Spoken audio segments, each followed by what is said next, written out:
हमारे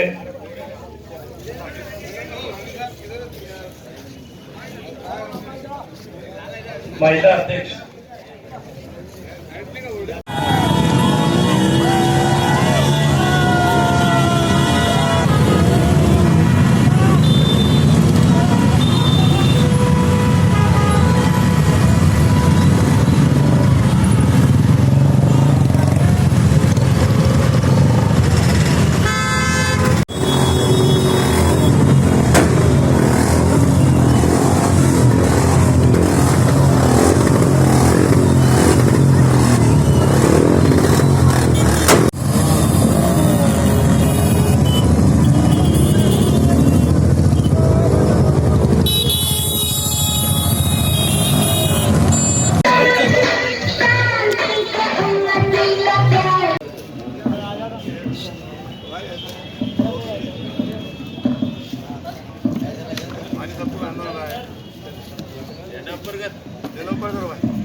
जनाब असदुद्दीन ओवैसी साहब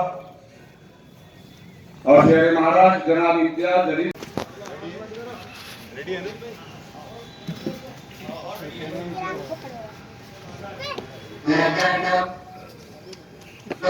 अधिनायक जय पंजाब सिंध गुजरात मराठा द्राविड़ उत्कल गंगा विंध्य हिमाचल यमुना गंगा उच्चल जलधि तरंगा तव शुभ नामे जागे तव शुभ आशीष मांगे गाहे तव जय गाथा जन गण मंगल दायक जय हे भारत भाग्य विधाता जय हे जय हे जय हे जय जय जय जय हे।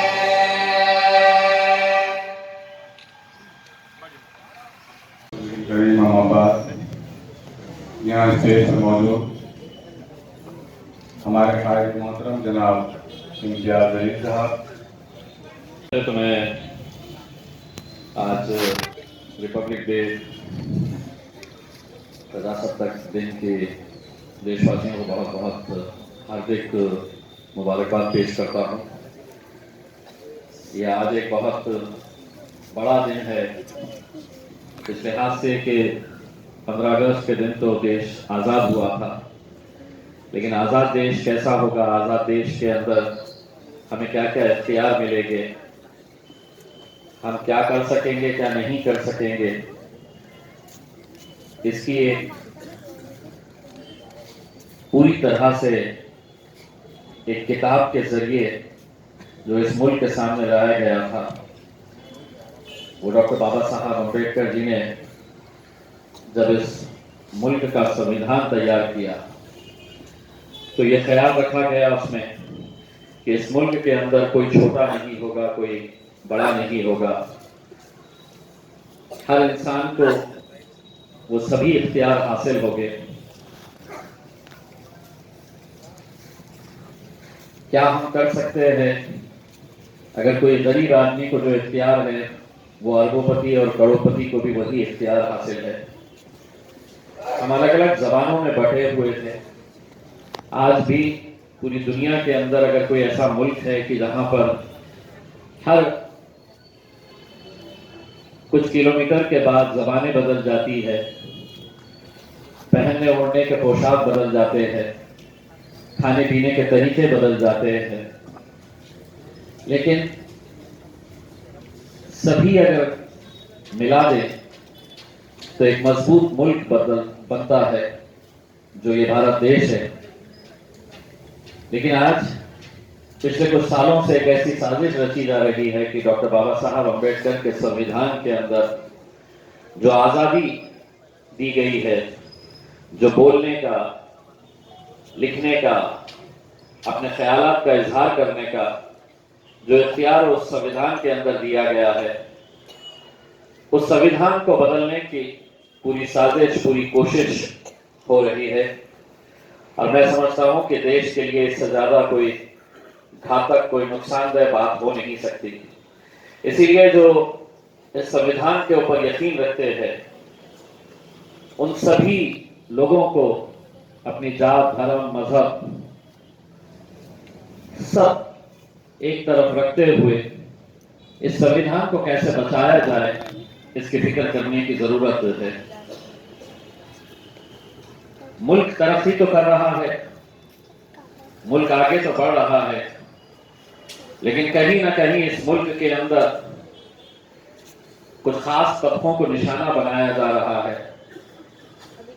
उनके इख्तियार छीनने की कोशिश की जा रही है, उन्हें कमजोर बनाने की कोशिश की जा रही है। और अगर खुलकर कहूं तो इस मुल्क के मुसलमानों के साथ, इस मुल्क के दलितों के साथ, पिछड़ों के साथ जो रवैया अख्तियार किया जा रहा है, ये बहुत ही सोचने वाली बात है इस लिहाज से कि आज ये समाज के बच्चे पढ़ना चाहते हैं तो सरकार कहती है कि हम इनके स्कॉलरशिप बंद कर देंगे। ये हायर एजुकेशन लेना चाहती है तो सरकार ने रिसर्च की स्कॉलरशिप बंद कर दी है। कहीं ना कहीं हमारी मजहब की जो आजादी है, हर इंसान को अपने मजहब के ऊपर चलने का पूरा इख्तियार है, पूरी आजादी है, लेकिन उसे भी बदलने की कोशिश की जा रही है, जो बहुत ही मेरे हिसाब से चिंताजनक बात है। लेकिन इसके लिए आवाज उठानी जरूरी है। किसी न किसी को तो बोलने की कहीं ना कहीं से हिम्मत मिलनी चाहिए। और अल्हम्दुलिल्लाह आप लोगों ने जिस मुकाम के ऊपर हमें भेजा है, मैं औरंगाबाद की आवाम का तहे दिल से शुक्रिया अदा करता हूं कि आप लोगों की ताकत थी, आप लोगों की दुआएं थी कि आज मैं हिंदुस्तान के उस अजीम और शान सबसे बड़ा ऐवान, जहां पर इस मुल्क के फैसले लिए जाते हैं, जहां पर इस मुल्क के कानून बनाए जाते हैं, वहां पर आपका बेटा, आपका भाई, आपका दोस्त खड़े रहता है और सरकार को दो टूक सुनाता है कि ये गलत हो रहा है, ये सही हो रहा है। मुझे जाती तौर के ऊपर इस बात की भी खुशी होती है कि बहुत सारे लोग आज से कुछ साल पहले तक औरंगाबाद के नाम से शायद वाकिफ भी नहीं थे। कई सारे ऐसे लोग मिलते थे जो पूछते थे कि बंबई से कितनी दूर है, ये कहां आता है। ऐसे सवाल भी मैंने लोगों से इस मुल्क के अंदर सुने हैं।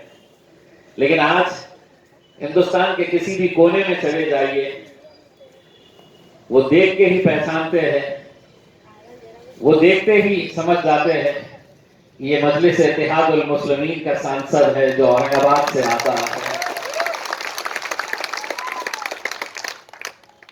यही आप लोगों की ताकत थी कि आज जब मैं पार्लियामेंट के अंदर खड़े रहता हूं बोलने के लिए, तो कहीं ना कहीं इस बात का एहसास रहता है कि जिन लोगों ने मुझसे ये उम्मीद की थी कि तुम वहां जाओगे और हमारे लिए आवाज उठाओगे, चाहे वो किसान हो, चाहे वो गरीब हो, बेरोजगार हो, चाहे वो खिलाड़ी हो, चाहे वो पिछड़ा समाज हो, दलित हो, मुसलमान हो, इन सब की आवाज जब वहां पर उठाते हैं तो कहीं ना कहीं कितने भी आपके कट्टर विरोधी हो, वो आकर ये बात जरूर बोलते हैं कि आपने जो बोला है वो सही बोला है, हम बोल नहीं सकते हैं, लेकिन हम उनको यही कहते हैं कि हम तो यहाँ पर बोलने के लिए आए हैं और डट कर बोलने के लिए आए हैं। जो सच है वो बोलने के लिए आए हैं, किसी को पसंद आए, किसी को नहीं पसंद आए। लेकिन आज लोग बोलने से भी इस बात के लिए डरते हैं। आज खुशी इस बात की होती है कि अगर एक असिस्टेंट कमिश्नर ऑफ पुलिस अगर एक हमारी बहन के साथ अगर बदसलूकी करता है, बदतमीजी करता है, अगर उसके साथ एक ऐसी घिनौनी हरकत करता है, मैंने तमाम राजनीतिक पार्टी के नेताओं को देखा कि जाकर वो पुलिस के पास एक कागज का टुकड़ा दे रहे, एक मेमोरेंडम दे रहे और कह रहे कार्रवाई की मांग कर रहे थे। लेकिन ये तुम्हारा भाई, तुम्हारा बेटा और तुम्हारा दोस्त था जिसने डायरेक्टर जनरल ऑफ पुलिस को फोन किया और कहा कि ये बच्ची मेरी बहन है।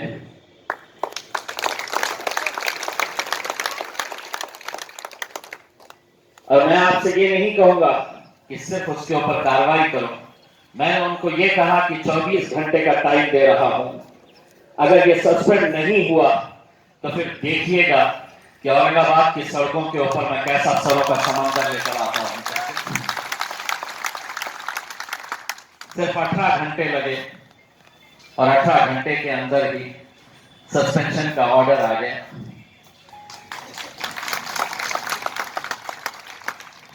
लेकिन जब ऐसी बातें सामने आती है तो न जाने महाराष्ट्र के किन किन कोने कोने के इलाकों से लोग फोन करना शुरू कर देते हैं कि साहब ये पुलिस वाला सता रहा है, साहब इसके ऊपर भी एक्शन लीजिए, साहब ये भी कर दीजिए। और मैं लोगों से यही कहता हूं कि मेरा दायित्व यकीनन जिस आवाम ने मुझे चुनकर दिया है उनके ऊपर है, लेकिन ऐसा नहीं है कि कहीं और दूसरे इलाकों के अंदर अगर किसी के साथ नाइंसाफी हो रही है तो हम उनके खिलाफ आवाज नहीं उठाएंगे। आज अब हम लोग सभी लोग कुछ दिन पहले हमने डिवीजन कमिश्नर ऑफिस के सामने इकट्ठा हुए तमाम कर्मचारियों के हक के लिए, उसका नतीजा क्या हुआ? आपको लगा होगा कि सिर्फ हमने एक दिन का आंदोलन किया और एक दिन का आंदोलन करने के बाद हम खामोश बैठ गए। उस आंदोलन का असर यह हुआ है कि अगर कोई महानगर पालिका के अंदर काम करता है तो उनको बता दूं कि जिस दिन मैंने आंदोलन किया उसके 5 दिन के बाद महानगर पालिका ने उस ठेकेदार को एक नोटिस जारी की।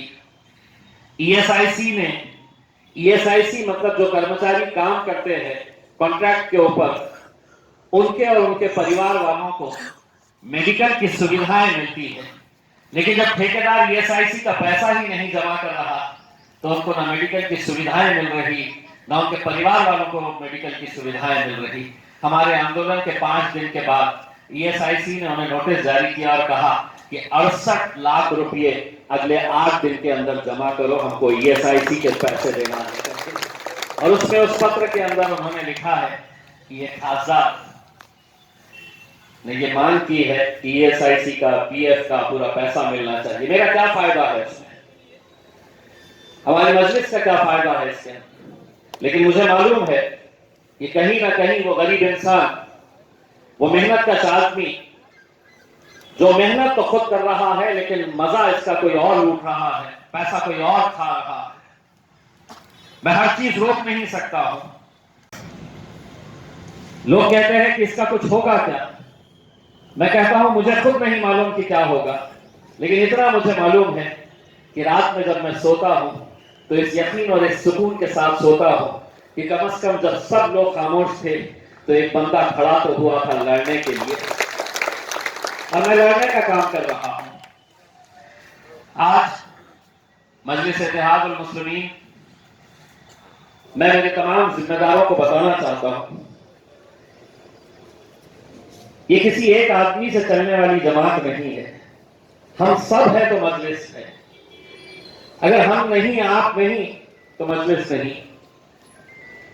इसीलिए जब ऐसे प्रोग्राम मुनक्किद किए जाते हैं और मैं मजलिस के बड़े जिम्मेदारों को नहीं देखता हूं तो मुझे यह एहसास होता है कि तुम आखिर मजलिस में है क्यों।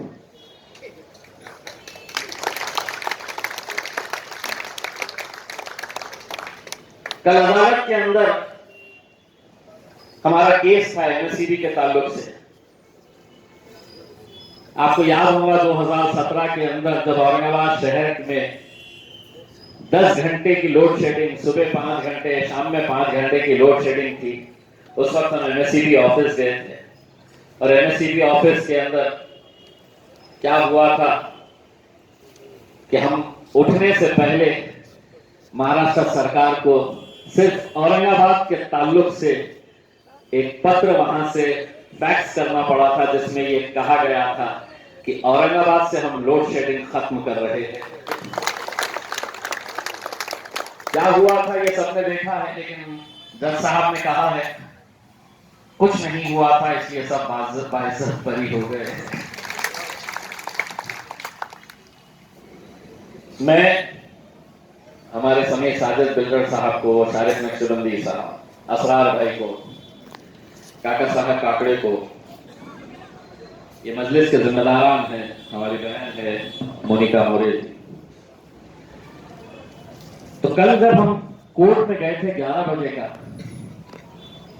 तो उसके खौफ से तमाम जितने के ऊपर केसेस थे वो अदालत बराबर वक्त के ऊपर पहुंच गए थे। आज जब ठंडा कराने का वक्त आया तो आप घरों में सो रहे थे।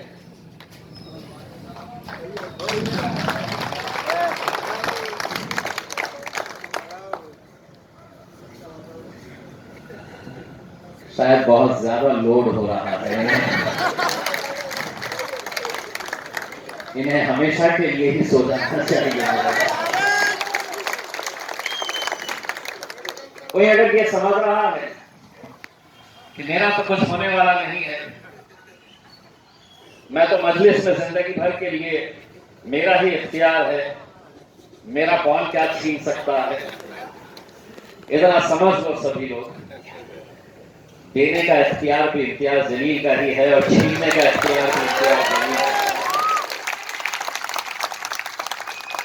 तो वो तमाम कॉर्पोरेटर्स जो आज मजलिस के कार्यक्रम में मौजूद नहीं है, वो समझ लो कि बांटने के वक्त इम्तियाज जलील सोने वाला नहीं है, वो जागने वाला है।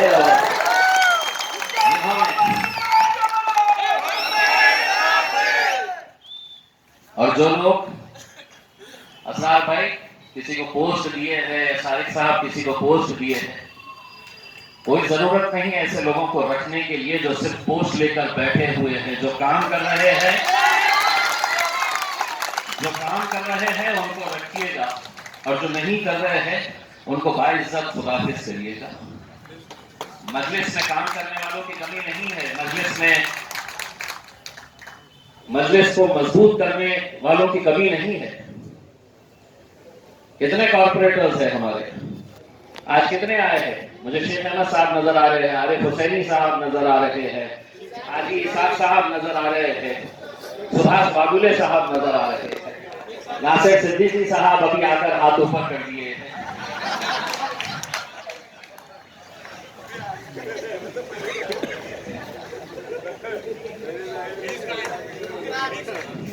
मेरा कहने का मतलब यह है दोस्तों कि अगर इस जमात को हमें मजबूत करना है तो इस सोच से हमें आगे बढ़ना है कि साथी हाथ बढ़ाना, एक अकेला थक जाएगा, मिलकर बोझ उठाना। हम सबको मिलकर इस जमात को मजबूत करना। कई सारे ऐसे भी होंगे जो जब रैली खत्म होने के लिए आएगी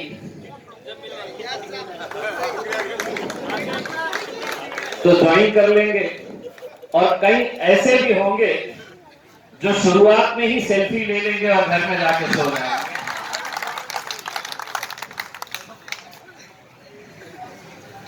लेकिन ऐसे ही खासदार नहीं बना हूं मैं, सब पे नजर रखता हूं, कौन कब आ रहा है, कौन कब जा रहा है। मेरा खुद का अपना भी एक नेटवर्क है, मैं अच्छे तरीके से चलाता हूं वो नेटवर्क। बस आप लोगों से इतनी इल्तिजा है कि शायद अगले साल जब हम 26 जनवरी मनाएंगे तब हमारे पास एक नई टीम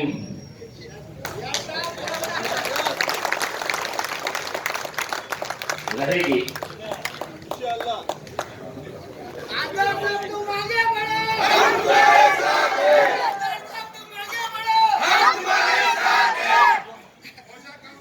आप थे ही आप मेरे साथ में थे ही बोल के खासदार साहब इतनी आगे बढ़ चुके हैं, साहब इतनी आगे बढ़ चुके कि कभी किसी ने सोचा नहीं था कि वो वहां पर भी दिल्ली में भी जाकर बैठ सकते हैं। ये आप लोगों का साथ था, इस वजह से जाकर बैठे हैं। लेकिन एक बात मैं फिर से दोहराना चाहता हूं, देखिए अगर कोई पार्टी का प्रोग्राम निकलता है तो कोई ये ना कहे कि साहब मुझे तो किसी ने बताया नहीं, मुझे तो पता ही नहीं था। अगर किसी ने दावत का अगर व्हाट्सएप के ऊपर डाल देता है तो दावत में पूरे पहुंच जाते हैं, ये नहीं पूछते हैं कि मुझे तो किसी ने बोला ही नहीं था।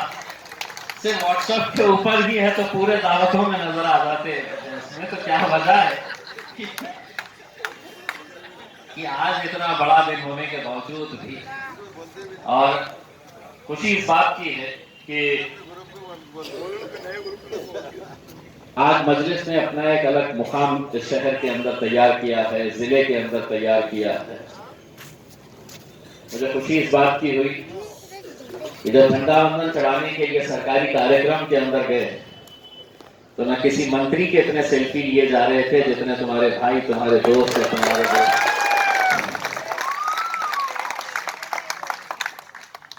तो क्या वजह है इसकी? कहीं ना कहीं लोग आपके काम को देखते हैं, आपके काम को समझते हैं। आईटी के लोग भी आ जाते हैं, पीछे पड़े रहते हैं, क्या बोलने वाले हैं करके। स्पेशल ब्रांच के आ जाते हैं, क्या बोलने वाला है करके। जाके बोल दीजिएगा। अब हम जो भी बोलते हैं इतनी होशियारी से बोलते हैं, ये हमारे पूरे लोग समझ जाते हैं हम क्या बोल रहे हैं करके।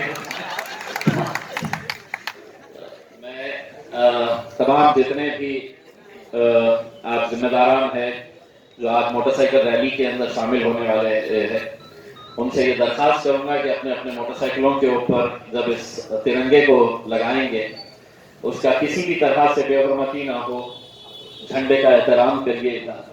ये हमारे लिए फख्र की बात है कि आज हम जिंदा है ये दिन मनाने के लिए, ये जश्न मनाने के लिए, 26 जनवरी देखने के लिए। वरना हमने कोरोना के 2 साल के अंदर देखा है कि लोगों की जान चले गई तो दफनाने के लिए, उन्हें जलाने के लिए भी क्या हालात थे उस वक्त के। तो हम हर लम्हा, हर पल इस बात का शुक्र अदा करना चाहिएगा कि हम लोग आज इस दिन को मनाने के लिए जिंदा है।